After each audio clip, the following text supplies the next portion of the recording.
All right, we are live. It's just me today. My name is Trevor. Welcome to PeakFlow Power number 24.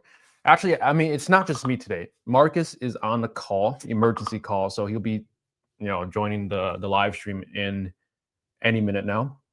But the reason why we weren't able to do the last live stream, which was last Friday, because we were, me and Marcus were in New York for a networking event.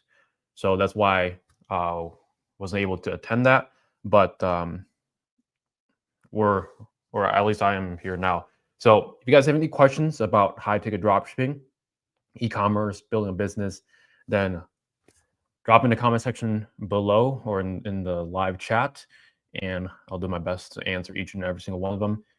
So with that being said, we'll just wait for some people to come in.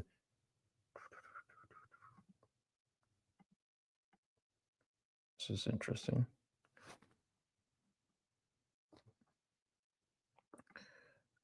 All right, so let's see. All right, yep, we are live on Instagram. We are live on YouTube. So again, welcome to the live stream, everyone. Just me today until Marcus joins the stream. Last week we were in a networking event with people that are in the marketing space that run YouTube ads. I was able to connect with a lot of other people that run info businesses, e-commerce businesses doing $100,000 a month or more, or 7-8 figure entrepreneurs. And I was able to meet a lot of people that were in the e-commerce space that a few of them were actually doing high ticket, and a few of them were doing like low ticket. Someone did like email marketing, someone did like SEO. So a lot of people in the e-commerce space in the networking event in New York City. It's a lot of fun. Met a lot of people and had a good time. But let's see, got some questions coming in. So we have Lynn says, how much, excuse me, how much do I need to begin dropshipping and how much for your 101? So let me see. To begin dropshipping, specifically high ticket dropshipping, I would recommend a budget about $2,000. And in terms of like where that budget would go, it'd be pretty simple. So about $300 of that would go to an LLC. So we recommend doula to set up your LLC. And then your Shopify theme, that's going to be about $340 roughly. And then after your Shopify theme, you're going to have Shopify subscription. That's about $39 a month. And then you're going to have Shopify apps. With Shopify apps, that's going to be $100, $150 a month. And the rest of the budget, about $1,200 to $1,000 would go into paid Google ads to start with. In terms of how much for one-on-one, that's going to depend on your individual situation and what you're looking for, because everyone is it's customized for every single person. So if you're interested, you can go to ecomhighticket.com to book a call with us, and the call is free. We have Jill that says, yo. Got some questions from Instagram. It says, so Ecom with Dave says, can someone manage 2 to 3 stores all by themselves?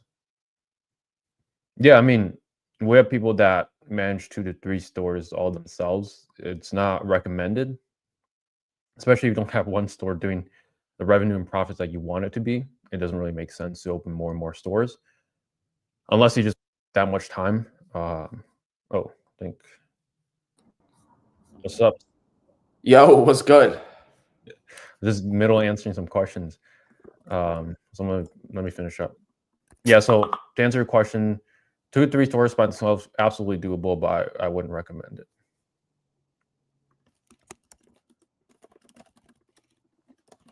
How did your emergency call go? We'll talk about this later. How's questions? Yeah, I'll just answer some questions from Instagram. Yeah. So got another one. And realistically, Damn, what's guys, you guys are popping already, Matt, early in the flooding with questions. Yeah, I mean, they missed us last week. That's what happened. Oh, right, my bad. Realistically, what's a good budget for ads for someone doing 50K a month profit?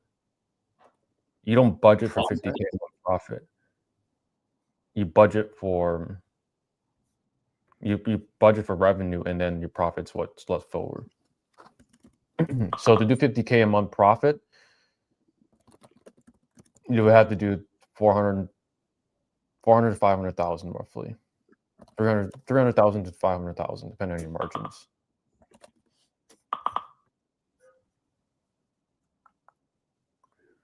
Thank you, thank you.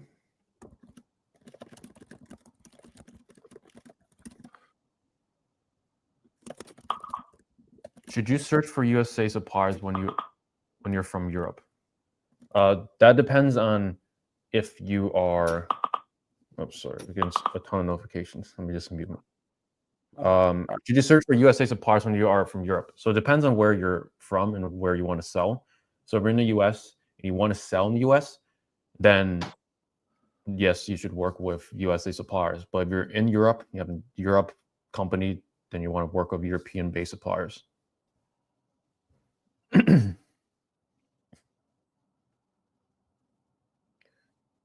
Jill says, I started a commission sales job this week.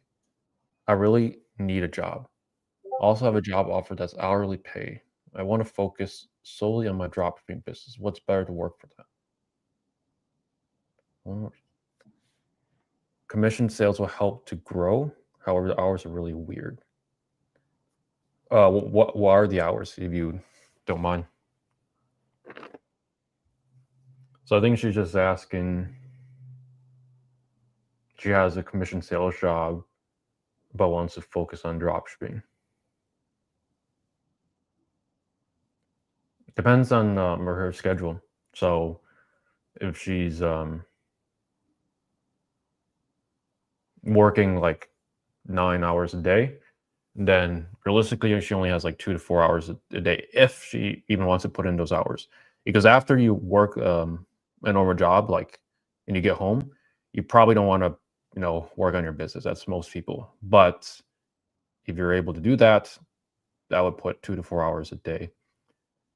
The key with business and working a 9-to-5 job at the same time is really consistency. Like, I wouldn't put 10 hours a day into your business, just skip your job for that day. I would rather you just put in 2 to 4 hours every single day consistently, day after day, and keep making progress forward. So it's better to be consistent, even if it's only 2 hours a day, than try to put a bunch of hours up front and then lose motivation, because I've seen that happen with most people.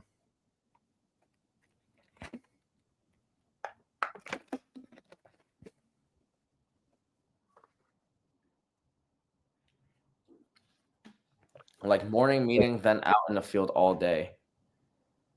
Damn. I'll be making 500 base.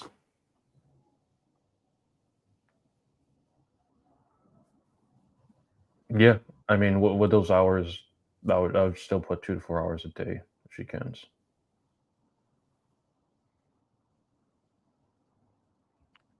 Morning meetings, every day meetings. That's interesting.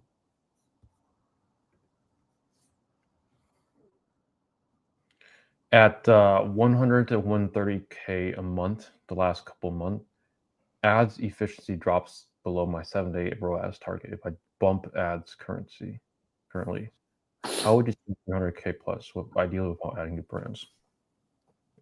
Well, the easiest way is by adding new brands. But if you don't want to add more brands, then think about it. If you push more traffic, your ROAS is going to drop. So how can you get more sales out of that same ad budget? It's going to come down to optimizing your landing page and offers to see if you can convert more of that same ad budget that you're spending anyways. If you're just going to do paid ads, if you're hovering around 100 to 130K, I would invest a percentage of your profits into SEO. So 6 months down the line, you're going to have another stream of income coming in from organic. Trevor, you're a G, bro. You are a G too, bro. Thank you, bro. I'm going to ask a question that I know a lot of people are wondering. Yeah. Ask it to you, Trevor. I'm going to ask you very seriously. From one business partner to another. I'm gonna ask. Ready? I'm ready. Okay. The question is, what is high ticket dropshipping? Are you serious? I'm dead ass. I know a lot of people wondering what high ticket dropshipping is. How would you explain high ticket dropshipping to a stranger that doesn't know anything about? They don't even know what e-commerce means. What the fuck is an e-commerce? Yeah. So I'd say the easiest way to explain that is like you're building a virtual Best Buy. Oh, Um, I like yeah, Best Buy carries like Samsung, Apple, all the tech products, refrigerators, everything. You're just doing that same thing in a different niche, hopefully, online while a retail showroom. So hopefully they know what Best Buy is, though. I know, right? Um, Our kids might not know Best Buy. Yo, I was watching on YouTube, NVIDIA just made like this little robot that's actually like mad real. If you guys search NVIDIA robot, it came out like a day ago. The CEO of NVIDIA made like this robot that like you talk to, it's like a little doggy, and like it just AI is here. AI is here. So I'm saying that because, dude, our children might not actually know Best Buy. Our children won't even know Macy's. Do you know Macy's? I don't know what Macy's is. Macy's is gone, bro. What do you mean it's Model. gone? I think Macy's went bankrupt. Wait, I went there like a month ago. Oh, I'm fucking delusional. Maybe You know, maybe another store. it was. I swear it was Macy's. Maybe something similar. Wait, Well, Macy confirms closure of iconic store and sets liquidation date. oh, maybe that's what it was. Maybe it's just from one location. In Rochester. Okay. Yeah, I just know a lot of Macy's are closing, cause like that was one of the big conglomerates. I think Netgear was like the start of like the internet. What the fuck's a Netgear now? You know what I mean? Oh no, Netgear. Netgear is like a modem. They make like a Yeah. Wi-Fi routers and stuff. I Yeah, don't know, I'd bro. say I'm saying AI is here. I'm not surprised like these retail stores are going bankrupt because you have so much overhead, the employees, you have rent, you have the product costs, you have bills, insurance, all this overhead every single month. And what your margins have to be really good because you know you're paying people a good amount, even though they're working minimum wage most likely. You still have a lot of expenses going on month over month.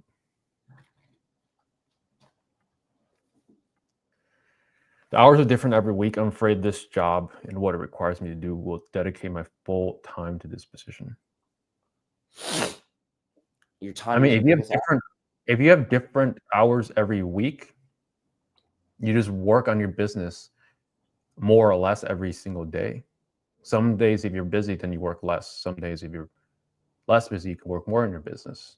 But I would say set a baseline. So just put in at least a minimum 1 or 2 hours a day if you can. Yo, sorry to cut you off, Trev. Me and Mikey were actually talking about this today, guys.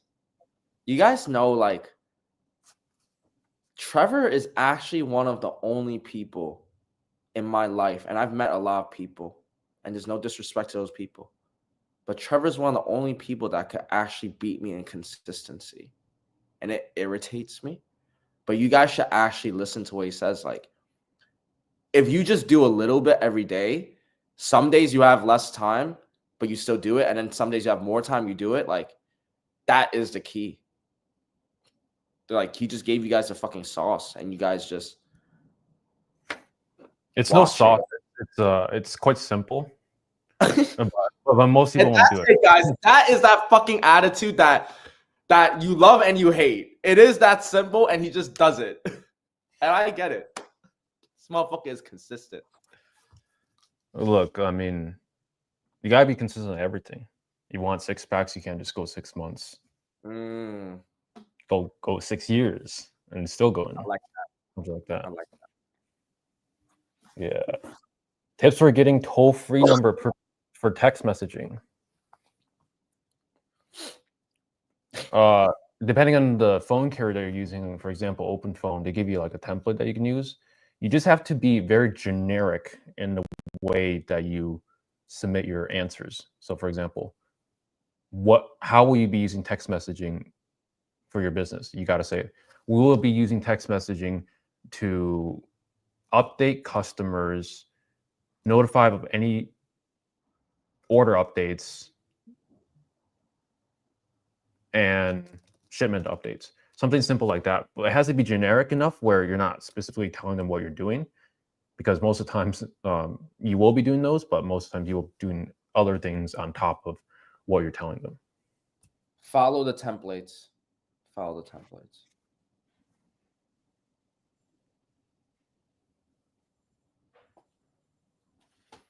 Can make high ticket sales from my first month using $300 in ads. You can, but having more budget will definitely give you a better chance of doing so. So with $300 in ad spend, you have to be very careful where you spend your budget. You have to, one, not spend it on more than 3 brands. 2, make sure the spend is going to the right keywords. And 3, you have to go slow with the bid. So don't try to spend $30 a day. You're going to spend your whole budget in 10 days. I would rather make it last a month at a lower spend budget than try to dump all $30 a day and spend the whole budget in 10 days.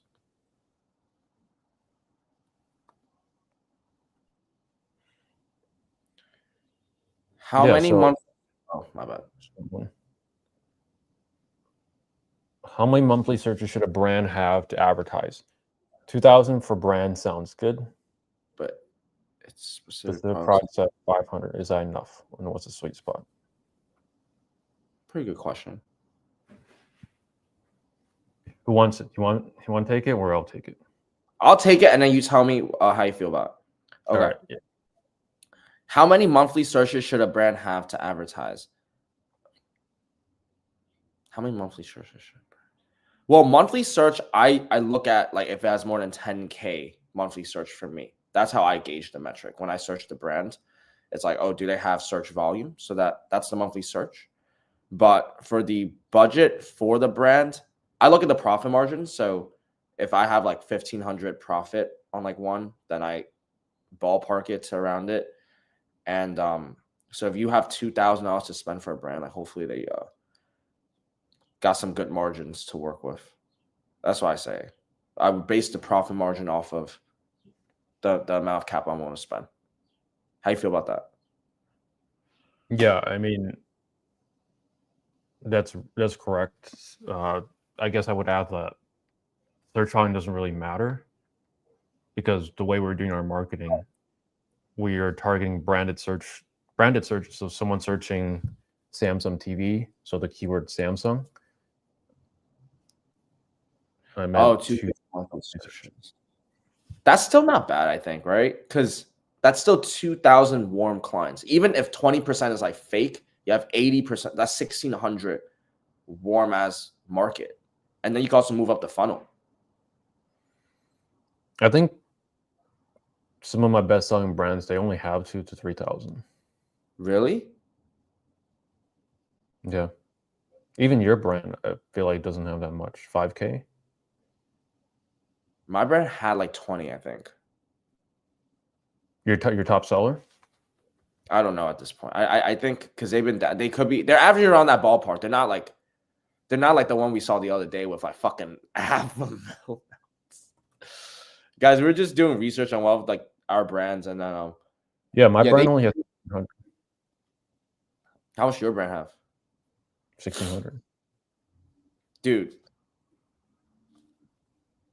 like that's the thing, right? Like branded searches, they're bottom of the funnel. Like 2,000 is actually a lot. Bro, that's 2,000 warm ass clients. If you convert even 10% of 2,000, that's like 20 to pay you 3,000, 4,000, like 20 heads a month. And that's just one brand.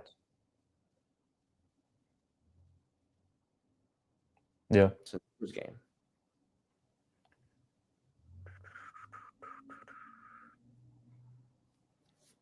Yeah, I mean, the search volume doesn't really matter. I'd say the sweet spot is around 2,000 in terms of competition and demand.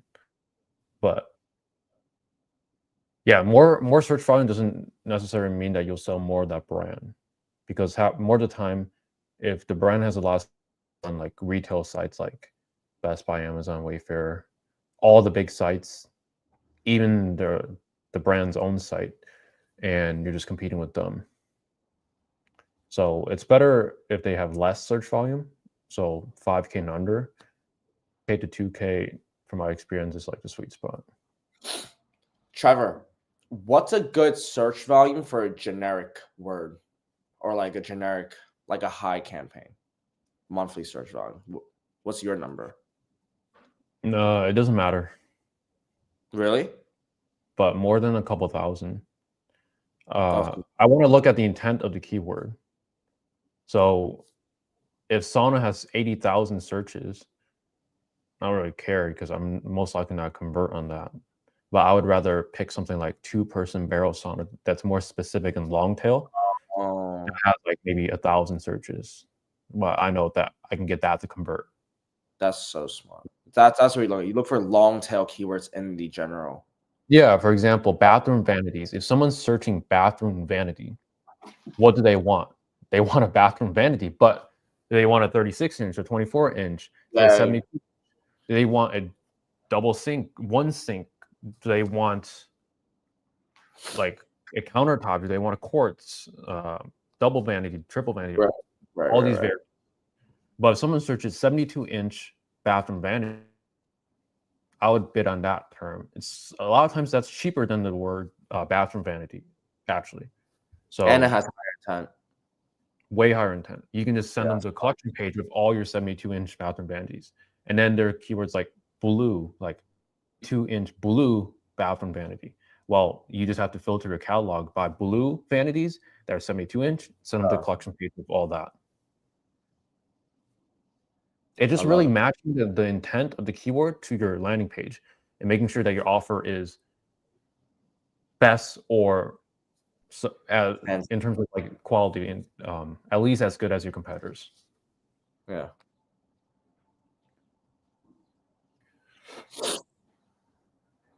So how else can I check competition besides the left panel Google Shopping? Left panel isn't always accurate for finding stores. Any better way to measure it? I mean, just going to the actual shopping ad listings and clicking show more stores and open up all of those. That's going to be the best way. I also go on like Google and I'll search the niche, and then I do the apostrophe and then the .myshopify.com. I do that and test it sometimes. Like I'll find a niche and then do the Shopify and source through all the Shopify stores that are in that niche. That's what I do. Hopefully that helps. That's a nice golden nugget. I got a question. What question, Trevor? Please don't be nervous. You're nervous? I'm shaking. Why are people balding so much younger? Like, I feel like people are just. I just like at the gym today. I just like look around. Like, why are there so many men that are balding? It's like they're probably in their 30s and 40s. Like, don't say that, Trevor. It's a dude. I'm pretty sure hair loss is a real thing, dude. I'm blessed. I'm fucking blessed. Both my grandpas both had nice hair. Like they both cared about their hair till their grave. My grandpa was on like his hospital combing his hair. Yeah, so I think it's genetics, dude. To answer your question, I think it's genetics. Well, not everyone can have nice hair like you, Trevor. It's stress and diet. I mean, look, I mean, it wasn't that great before, but like my hair is so much better now. I actually want to talk to you guys about something. When you guys are starting your dropshipping stores and high ticket entrepreneur, like make sure you guys find a way to release your stress, right? The past week, Trevor came over to New York. We were connecting with other entrepreneurs, and there were some, I'm not gonna name who, but like they make money, 7-8 figures. But one of them like a few weeks or a few months ago had to go to the ER because he was so stressed. So I say that because I think it's very real. When you guys are starting a business, you guys have questions, you guys need to just find a community. That's what I'm trying to say. And me and Trevor will do our best to help every week. You know, we have these calls for you guys. Honestly, we literally just help you guys. You know, the free material, peakflowacademy.com/school, that's for free. But don't forget your mental health. I know it's like so like cliche, but literally like it's a marathon, not a sprint. And me and Trevor, we got you guys. Hope you guys feel that. Yeah, it's definitely not cliche because that was something that I overlooked early on in my journey. It's like, it doesn't matter. Really? Let me just keep grinding it out. Like, we don't care about my health, but I mean, it ended up working fine. But looking back, if I could focus on health at the same time, I feel like I'll be even further ahead. So yeah, let's stick on all. Yeah, Really, don't overlook your health, because like a healthy body, healthy mind, all right. it goes a very long way in business. Amen. Agreed. Yeah. Alex. I miss Yo, y'all. Alex, It's been long. bro. He be showing mad love on my IG too. Me too. Me too. Alex, a real one. We gotta do a meetup sometime with all the A mastermind? New York City. A networking event. Speaking of networking events, you went to a networking event last night. I know. I got like 7 different handles, bro. It's crazy. Oops. Am I on live? Oops.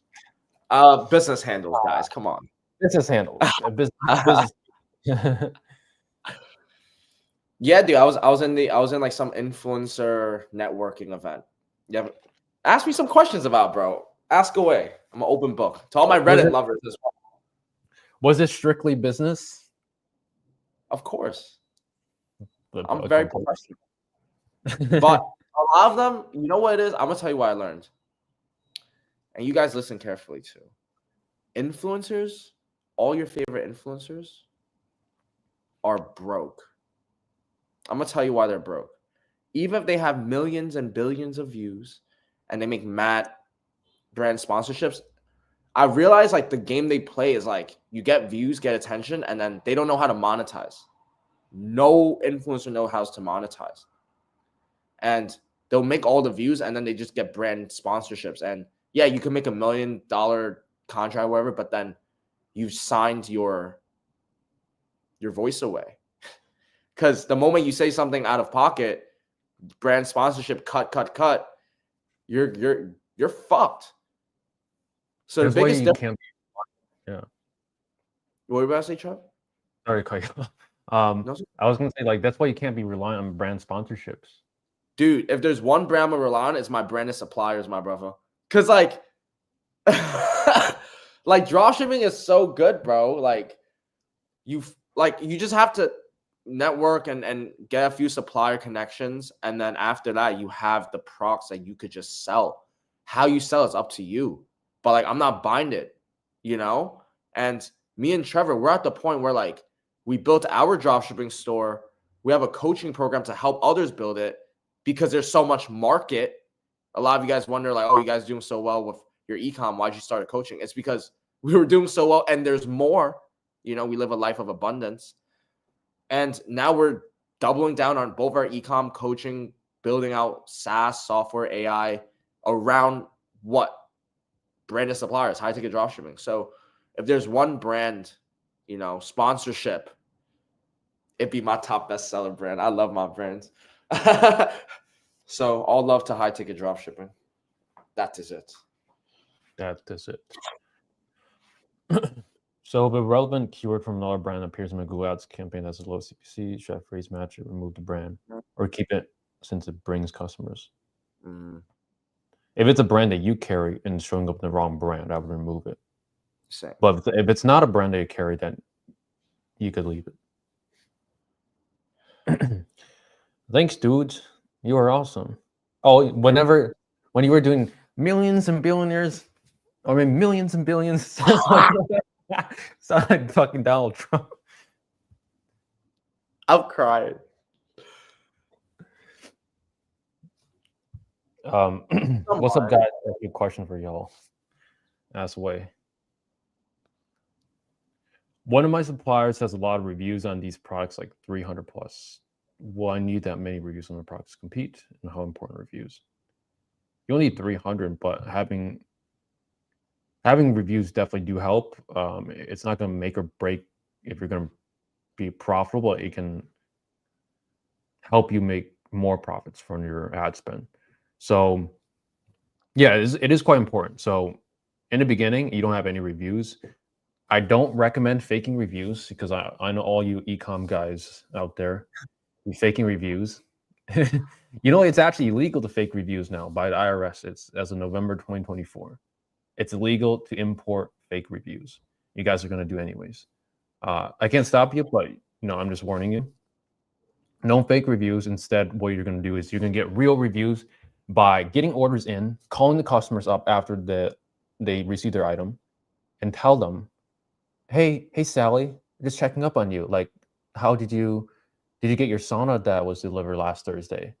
Blah blah blah blah blah blah blah. And then you ask them like, how's your experience shopping with our store? And then just pitch them like, we'll offer you a $50 Amazon gift card if you leave us a photo review. Easy, like 75% close rate. They already bought from you. It's like no brainer. They just have to take a photo, write a couple sentences, and they get a gift card. Light work. I didn't even know that you do that. You can also send gift cards, not gift cards, like postcards. That's what I used to do with our business. I bought a bunch of envelopes and cards, and I would just hand write like thank you letters and send it to customers. You could do that as well, get reviews that way. But honestly, just calling them just way easier, way faster. Call them, ask for a review. And then once you get the reviews, put a watermark on it ASAP, because you other e-com guys be stealing reviews from stores. Facts. I love that. They don't play the game fair, Yeah. Because they sell their own products in their store. Yeah, that's fine. I mean, you just have to see how well your ads do with them advertising as well.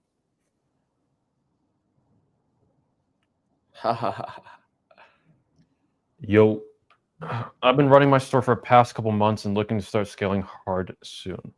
What systems or automations have made the biggest difference in scaling your stores without burning out? I feel like this is a Marcus question. I'm gonna tell you. I'm so excited to answer this. You know why? Sometimes they call me the fortune teller. Yes. Sometimes I see things and they just happen.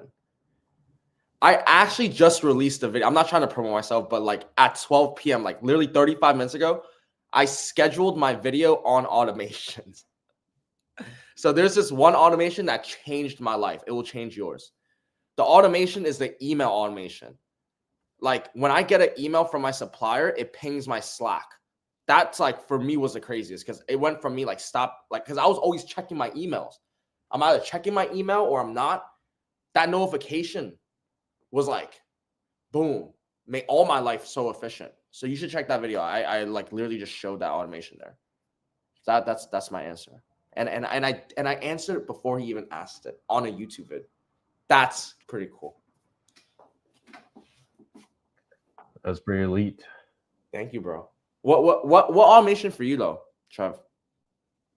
I mean, we use a similar automation, but for me, the best is like missed calls. Interesting. Missed calls, text back?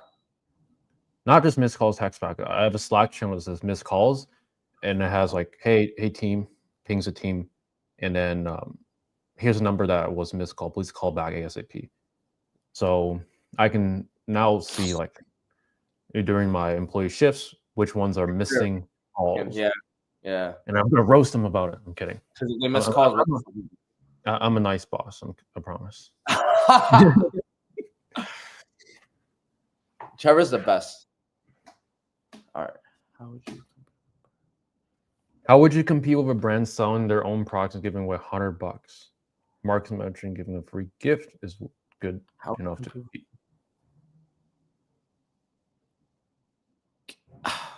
it's not about like good enough to compete. It's about like being creative, in my opinion, and getting the customer. At the end of the day, you need to talk to the client. I think that's going to be the best way to compete with any brand. Like, I'm pretty sure like my brand, they sell themselves too, but I clean it because I'm on the sales part. Because once I get the number, I'm dialing. But the $100 away, I think what I was trying to say is just be creative with it. And then also second way I would recommend is like tap into the channels that they're not doing. So like if they're all on Google, I don't know, maybe Bing might actually work a little bit. Like you might have some open market. It's about just taking total addressable market. Like how much market can you take and how much do they have? How much can you take? And when you're taking it, are you profitable? That's what I say. Yeah. Yeah. I mean, your offer could be different. I think that's what you should be aiming for. Either way, you shouldn't try to undercut them, like give $125 off. You should do something like if you're selling a grill, maybe sell a grill cover that says free grill cover, value $149. So either the customer has a choice to get $100 or the actual grill cover that's worth $149. Give them the options. It's not about being better, it's about being unique. Right. Most of the time. Marcus, would you recommend calling the customers after getting their numbers or just texting? So like I like to think of myself as a client. So let's say I'm about to buy a grill. I just got a new crib, Airbnb, about to buy a grill. I'm shopping online. And then I have some motherfucker text me or have someone call me. To be honest, I would probably feel more better like with someone calling me. It's like, damn, like I was shopping for. It's like, how'd you know? Who are you? And like they would have sucked me in. So I think if you're shy, just text. But I would recommend I would call and text. Like the answer is like both. Call them twice. If they don't pick up, then text them. You know, it doesn't hurt to get on the phone. That's how you're gonna stand out against any other competitor. You know. Yeah, double dial, call 2 times, and then text them. Double dial. Text them from your phone if you really wanted to, because if they're a blue bubble, so ridiculous, then they're more likely to respond if you have an iPhone texting them versus an Android. Trevor, that's ridiculous to you, right? Was that? That's ridiculous to you, right? Like people respond more on the blue. Bro, even like when what's the thought process behind that? Even when I was in like middle school or high school, like same shit. What do you mean? What do you mean? I mean, just what girls like green bubble, blue bubble. It actually does matter. Like being in the like, don't even bother getting Android. Like people will just look down on you. You're gonna okay. You can use Android if you want, but like honestly, you should have an iPhone, even if it's your secondary phone. That's fact though. Bro, back then, if you had a Android, like you're getting roasted, bro. Like, why is your shit not in the blue? Like, that was just how it is. So you're not wrong. Look, yeah. If you text her in your your green bubble, she's gonna block you. She actually might. Like, who's this guy? Just get out of here. Brokey got an Android. That's what they're thinking. Nah, but like, if you have an Android, you're probably not broke. I'm pretty sure Android's actually a better phone, almost technically, but Apple got the branding. Right? I hate to say it, but that's true. Is that real? Is that actually? Yeah. I had an Android for a few years. During that period, like I was like, "Fuck," so let me just switch, and I switched back to an iPhone afterwards, just because like of the blue bubble and FaceTime. Yeah, the ecosystem. Like you can FaceTime people back then. Now you can't, but like, does Samsung have a FaceTime? They definitely do. No, they don't have FaceTime. That's kind of crazy. They have like like Google Duo, which is the same thing, but who uses that?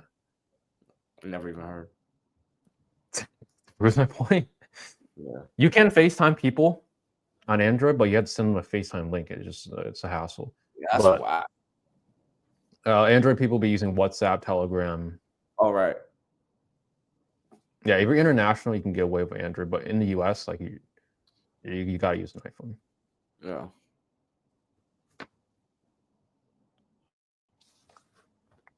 As far as my standard shopping campaign was different 3 priorities for each brand, and I'm still not having a lot of impressions and clicks. How long should I wait before considering changes? So if you're not having any impressions or clicks, check to make sure your feed is working, like your products are not disapproved, no errors on those. If those are all approved and inside the ad groups the products are showing, then slowly be increasing your bids by 25 to 50 cent increments or 15 to 25% increments every 4 days. And check to make sure your impressions you're showing for the right search terms in each.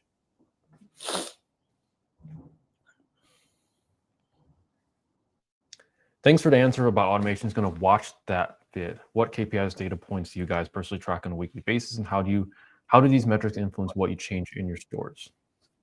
Really good question. I would say the main KPIs that you want to track for it is just how much you're spending and how much you're making. That's like at the core. But if you dive deeper, there's stuff like are your reps calling the band checkouts? How many are they closing? Are they answering calls? Are they following up?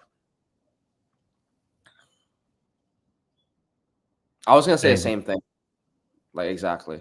I was just gonna say you could tell someone's level by the questions they ask. Like that's actually like a high level question.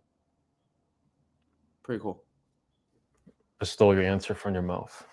That was exactly what I was gonna say, bro. It's just cost per acquisition, like how much you're spending, how much money is coming in, how much money is coming out. You know, look at your P&L, see if you could cut expense. That's my biggest weakness. Working on it. And just increasing rev, getting more leads, sales, closes. That's biz, right? Mm-hmm. Yeah. When giving a free gift, would you do manual click to add card or automatic add to card? There's a few apps. For my gift, I do it manually. They don't have to select it, but I have like 80% like uptake rate on a free gift. Like they just click the button, right? They just click it. It's a no-brainer. It's right above the add to cart. Exactly. I mean, if I think about it, when I bought my Android, Samsung had a free gift too at the time. You bought a phone, you could get like a deck station, which is like that deck station, you put your phone into it, and then your phone becomes your computer for your monitor. So if you didn't have a computer, you could just have a deck station, put your phone into it. Yeah. So if big companies are doing free gifts, like you gotta do the same thing.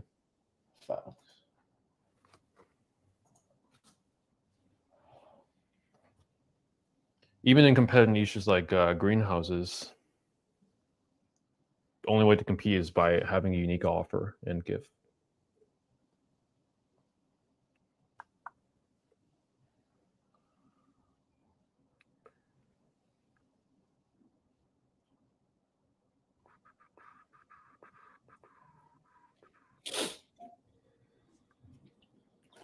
Oh man. I'm like battling my physicals right now, guys. Why are you sick again? No, my nose is just throbbing. Gotta go for another run. Yeah. I agree. Bro, I was so happy to be back just to hit the gym again. Wait, what? Because I was gone for like 4 days. Right after I came back, immediately went to the gym. Yeah, I'm gonna do a supplier challenge one of these days. I'm gonna go to Lifetime and I'm gonna find one of these brands. I'm gonna make like a list of like 5 suppliers that I find on all these fucking equipments. And then I'm gonna call them up and I'm just gonna close them. And I'm gonna document it. We have some footage of us talking to suppliers at the expo in New York. Didn't go so well though. Honestly, Fuck. it wasn't nothing. Wasn't really anything in our niche. Yeah, it was not a good fit. Random things is hard to explain. Yeah, it's all good. Someone told me reviews were like the secret to success in the space. So would you say that the sales process is really the secret to it all? Picking up the phones and calling the customers will beat it. It's both, but reviews do help. Bro, I like mean, what's secret? everyone starts with 0 reviews, bro. I just don't even like how people think there's like secrets to success. Like, what's secret, bro? What fucking secret? Like, you think you're just gonna have a review and just gonna like secret your way to $1 million? Like, ain't no fucking secret. You get people coming in, you talk with them, you serve them, you give them what they want, give them a good experience, and you build that volume. Like, what's secret? I wish there was a secret. I would have been known that secret. There's no secret. All these secrets is we tell you guys every Friday. What's secret? Secret is consistency. The secret is fucking consistency. Ain't no fucking secret. I mean, yeah, logically speaking, I mean, both of those are important. There's not one that's more important than the other. You should do both. But don't fake it. Like, you got to start from the bottom up.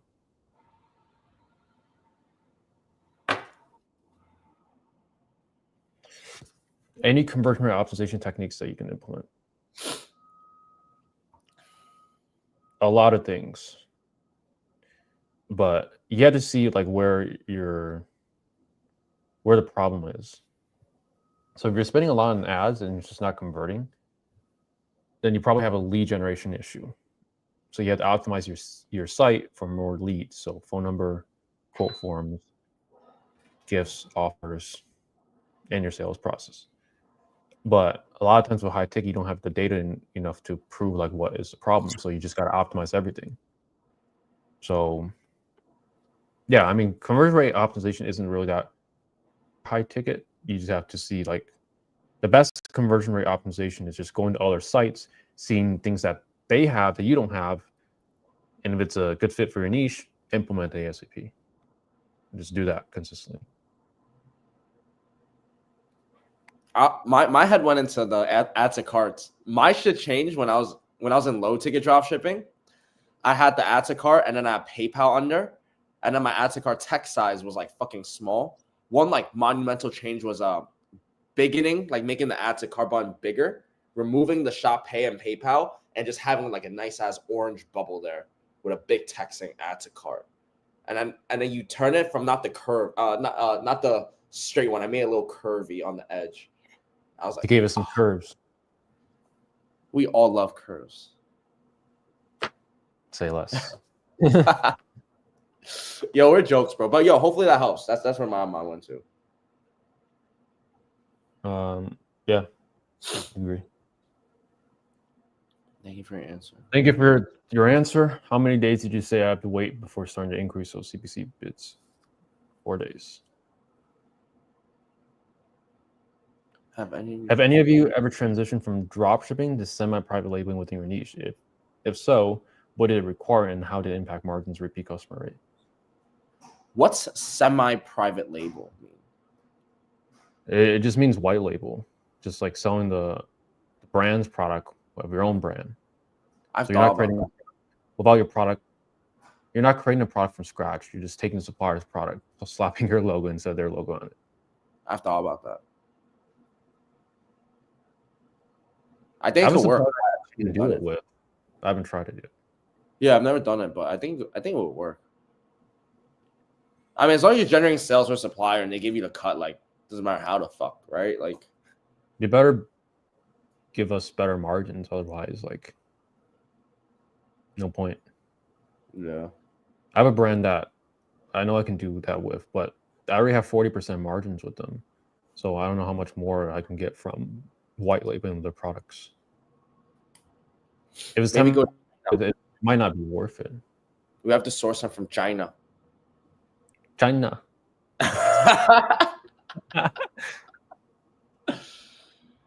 Yo, these guys probably watch us live. They probably just think we're fucking clowns. That's us though. You gotta have a little jokes here and there. Yeah, otherwise it gets boring. Would you guys run TikTok ads to make a quick buck to fund your high ticket storage stable from altogether? Yeah, this ain't it, bro. No, I wouldn't run TikTok ads because I think people on TikTok are more brain dead. So if I had extra money, I would just run up like the high long tail keywords on the generic. Like if I had extra money, I would just go on that because there's so much market. The long tail generic keywords. But like, I would just stay on Google and Bing, their search. I tried TikTok organic though, because that's organic. But I wouldn't necessarily need to run ads on TikTok. It's the last thing I'm gonna fucking do. That's my thoughts on it though.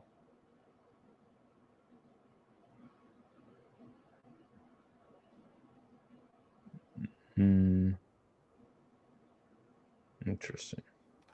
What happened? No, I just saw Bill.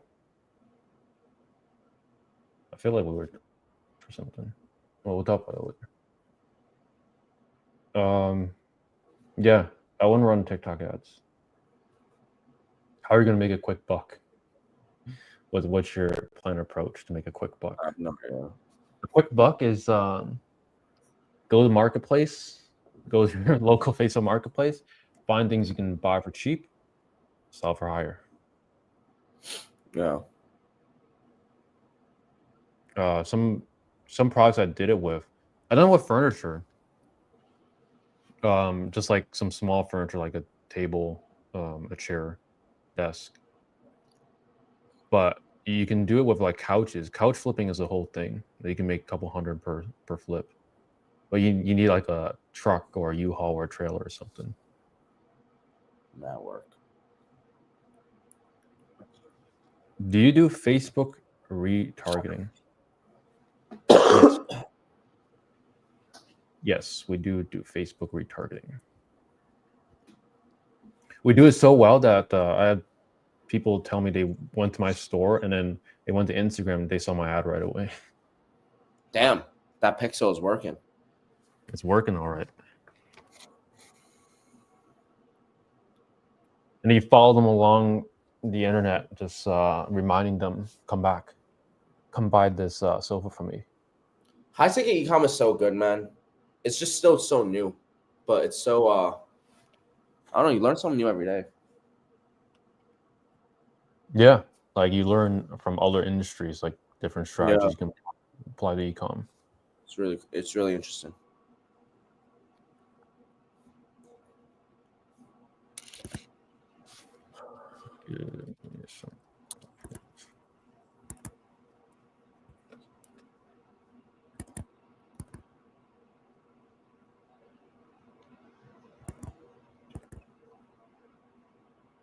I got some questions.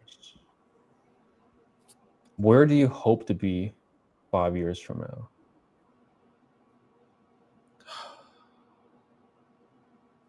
I want to be a billionaire. So buy all of the things. That shit was nice, right, Trev? That's a good song. We love that song. That was a good night. That's what I want to be. And you know what's crazy, guys, is I actually think it's possible to make a lot of money like these next few years, like insane, because AI is gonna make your capabilities so much better. Like there's so much AI could do where like you might have to use like a 50-man operation back then. Now it's like you just don't. So anything's possible. Like go for the bees. Replace it all with AI.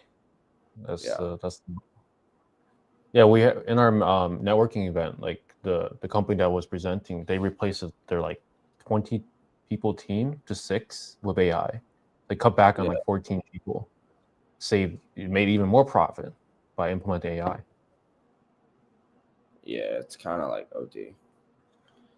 What's the T with? Oh my god! I knew this was. What is the T, Trevor? What is the tea with that, my mama? You have the tea. You film me. You can. Oh shit! I'm gonna tell you guys what happened. I'll tell you guys what happened. All right, spill the beans. Well, there's really no beans to spill because every time I felt some type of way, like I just recorded it in action. Like you guys were there with me. I was livid. All right. I'm just like, this is my brother from another mother. Came all the way from Michigan to New York. Is he dancing right now with a female? Oh my God. Like he is. And then it just happened once and happened twice. It happened so many times where I was just like, you know what? Like, let me just put this all on social media. Show the whole world. Vent. This is what goes on behind the scenes. You guys think, like we just do high ticket. No. Like this guy left me for a girl. Trevor, what do you have to say to that? I'm speechless. I'm joking, guys. It was all fun. It's all jokes and games. But it was good. It was a good night. It was fun. It was really fun. Don't worry. I'm sure it'll happen. My turn too. Like you're gonna fucking do the same shit. I'm fully focused. You gotta be focused. I'm so focused right now during these times. Once we're on vacation, then you can relax a little. This is the year to make AI your bitch. Yeah, a lot of you Reddit motherfuckers is gonna be having sex dolls, some crazy shit. Not that me is though. Crazy. Yeah, that's creepy. That's weird. There was an article 10 years ago that predicted 2025 would be the year of sex robots. Yeah. Articles from 2015. I didn't even know that. I only know because I showed them on my feed on Twitter. Oh, Twitter is so interesting.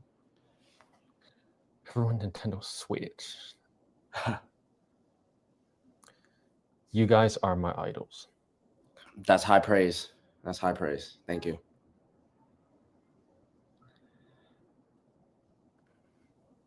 Megan Fox movie predicted it's on Netflix.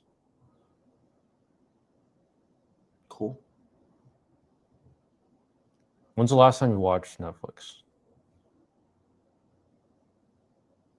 A few nights ago, maybe. What was I watching? Oh, yeah. I was watching Karate Kid. I went to watch Karate Kid. I was looking for Karate Kid on Netflix. Yeah. Well, guess what? It's time. It's great timing. As always. Oh, it's one? Oh, nice. That went by fast. Yeah, I went pretty fast. I got another question. Actually, you own the AI space as well? Yes, we are deep in the AI space. AI ecom, yes. We are. Yes. We're deep in the AI space. Like DeepSeek. We would replace everything with AI if we could. Imagine AI could set up your high-ticket dropshipping business up until like launching ads, and all you had to do was run the ads. And then you just have to get better on the other areas AI cannot replace. Right. Don't leave, please. My brother, it's all love. It's all love. Tune in next week, next Friday, where we will expose and all the crazy things that people are using AI for. Like that's it. AI influencers, like AI sex robots, like I don't know, crazy shit. Shit's about to be crazy. There's AI to run ads. The agency I work was pitched by a software company.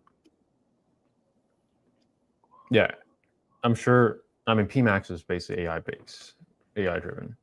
So Eventually, it'll be so good that hand Google 5K, let it spend. Hopefully, it doesn't burn through your budget, getting you no sales. Crazy. I would flip shit. If I spent 5K and it's like, where'd it go? I don't know. The AI just, I'd be like, oh, hell no. AI just took the money and just burnt in the money printer. Yeah, I think that's it. I hope you guys enjoyed it this live. Join in next week. Thank you all 50 wonderful people for staying till the end of this video. This live. Wonderful to chat with you guys. And any last words? Peace, guys. Love. All right, adios.